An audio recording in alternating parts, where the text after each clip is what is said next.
Sorry guys, the last video got cut off because I'm filming on my phone and I got a phone call, and even though I ignored the phone call, it stopped the recording and I didn't realize it until I had done one more problem. So make sure you watch both of these videos. This video is just going to be finishing this problem that we were on that got cut off and then doing this one more problem. So this one's going to be pretty short, but just make sure you watch both because I need you to have these two systems of inequalities problems on your paper.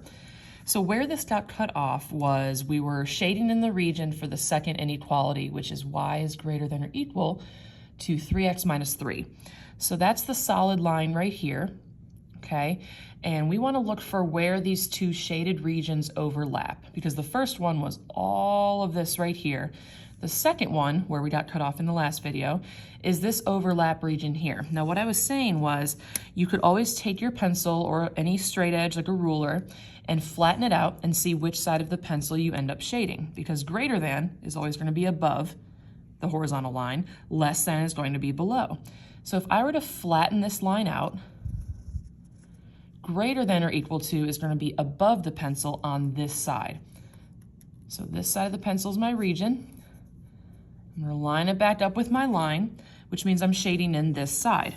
So where they overlap is this big region right here. Now the other thing you could do, which is what the Edpuzzle video told you, is you could test a point in that region.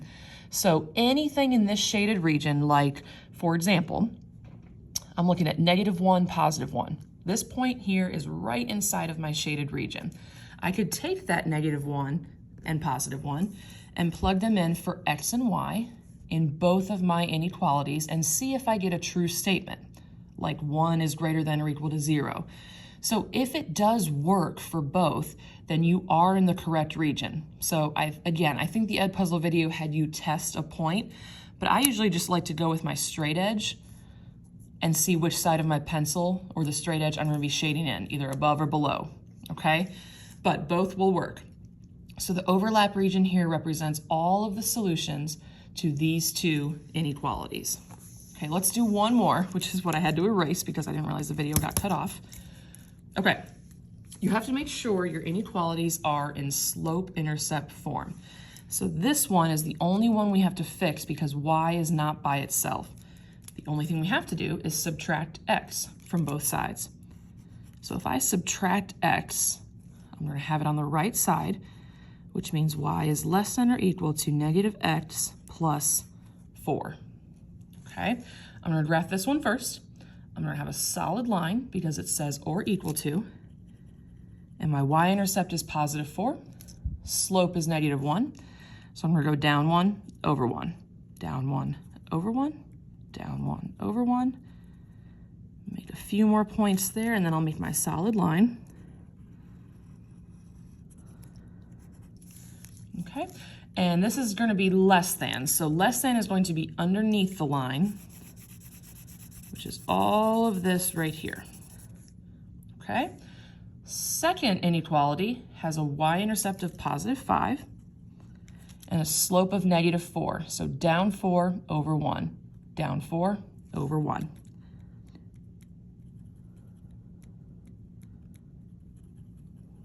And this is going to be a dashed line or a dotted line because it just says greater than.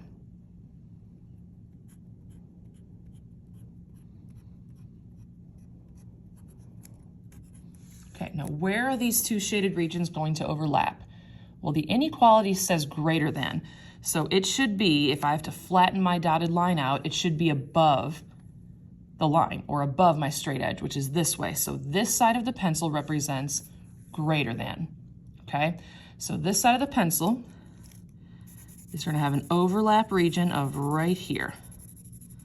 So where you shade in both inequalities, that is your region that represents the solutions to that inequality system.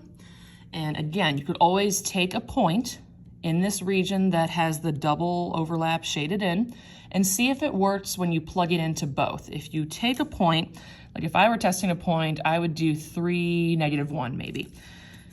So x would be 3, y would be -1. If you take these numbers and plug them in and get true statements, then that represents the correct region for the system solutions.